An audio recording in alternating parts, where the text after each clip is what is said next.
सभी को जय मसीह। और आज हम पढ़ेंगे भजन संहिता उसकी एक अध्याय उसकी एक आयत से पढ़ेंगे। क्या ही धन्य वो पुरुष जो दुष्टों की युक्ति पर नहीं चलता और ना पापियों के मार्ग में खड़ा होता है और ना ठट्ठा करने वाले की मंडी में बैठता है, परंतु वह तो यहोवा की व्यवस्था से प्रसन्न रहता है और उसकी व्यवस्था पर रात दिन ध्यान करता रहता है। वह उस वृक्ष के समान है जो बहती नालियों के किनारे लगाया गया और अपनी ऋतु में फलता और जिसके पत्ते कभी मुरझाते नहीं, इसलिए जो कुछ वह पुरुष करे वह सफलता होता है। हालेलुया। प्रार्थना करें।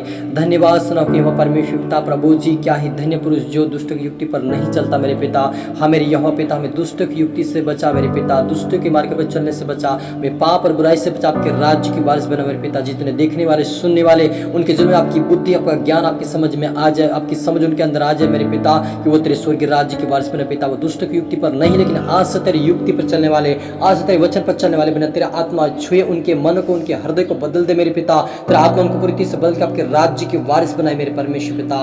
उनके जीवन को बदल, उनके परिवार को बदल, उनके पिता परमेश्वर, उनके पिता घर परिवार को, उनके रिश्तेदारों को बदल, उनके द्वारा पिता उनके जीवन में पिता एक पवित्रता का जीवन जीने वाले तेरा आत्मा उनके जीवन में काम करे, आपके राज्य की वारिस बनाए मेरे पिता परमेश्वर। आज से तेरी योगी चाल चले, तेरी इच्छाओं को पूरी करे मेरे पिता। सबको तेरा आत्मा स्वतः मेरे मुख से होकर बोले मेरे पिता। प्रार्थना सुना, ब्लेस के धन्यवाद। ये प्रार्थना यीशु तेरे मीठे मधुर नाम से मांगते हैं, आमीन।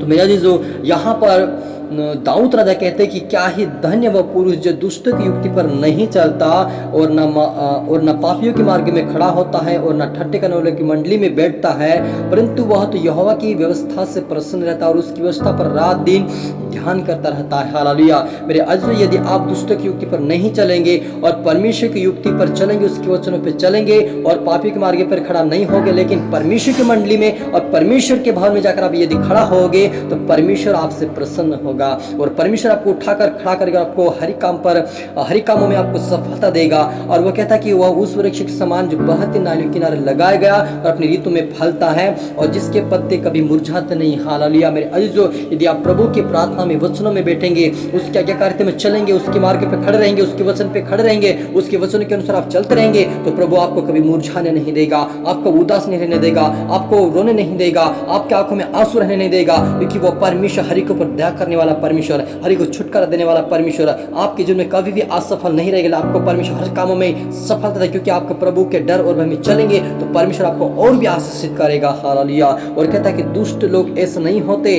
उस भूसी के समान होते जो पवन से उड़ाई जाती है। हालेलुया।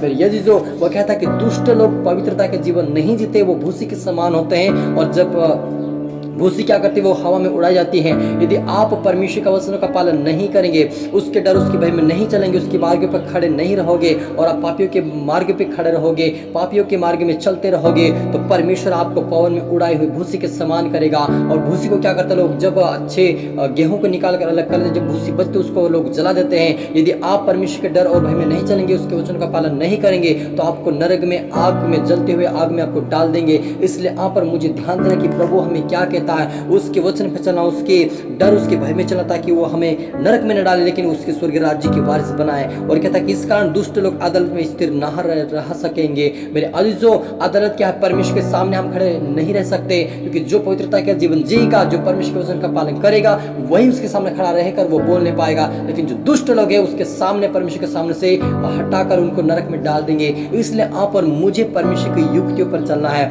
उसके वचनों पर चलना है, उसके मार्ग पर खड़े रहना है, क्योंकि परमेश्वर के डर और भय में जो चलेगा वही जीवन को बचाएगा, वही अपनी आत्मा को बचा पाएगा और स्वर्गीय राज्य को प्राप्त कर पाएगा।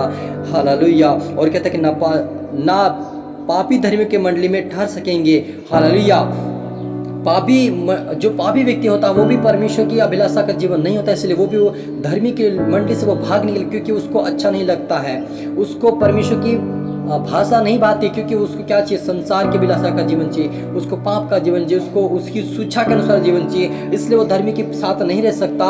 लेकिन जब परमेश्वर के वो डर भय में चलेगा, तो उसके जीवन से पाप का जीवन भी वो बाहर निकाल कर परमेश्वर उसको पवित्रता का जीवन देगा और वो स्वर्गीय राज्य की वारिस बनेगा। इसलिए आप और मुझे परमेश्वर के डर और भय में चलना था कि हमारे अंदर पाप ना आए, हमारे अंदर बुराई ना आए, हमारे अंदर कोई व्यभिचार की बातें ना आए, लेकिन कौन सी पवित्रता की बातें आ सके। इसलिए परमेश्वर के डर और भय में चले, उसका वचन को पढ़े, उससे प्रार्थना प्रार्थना से विनती करके परमेश्वर हमें बचाए रखे। हालेलुया। और क्योंकि यहोवा धर्मियों का मार्ग जानता है पर दुष्टों का मार्ग नष्ट हो जाएगा। हालेलुया। यहाँ पृथ्वी पर सभी का मार्ग बना रहता है, लेकिन जो स्वर्ग में जाएंगे उसी समय धर्मी का जो मार्ग है वो परमेश्वर के राज्य के वारिस हो जाएंगे। उनके लिए मार्ग स्वर्ग तक पहुंचने का रहेगा, लेकिन दुष्टों का जो मार्ग है वो नष्ट हो जाएगा, उनका खत्म हो जाएगा और उनके लिए कौन सा मार्ग?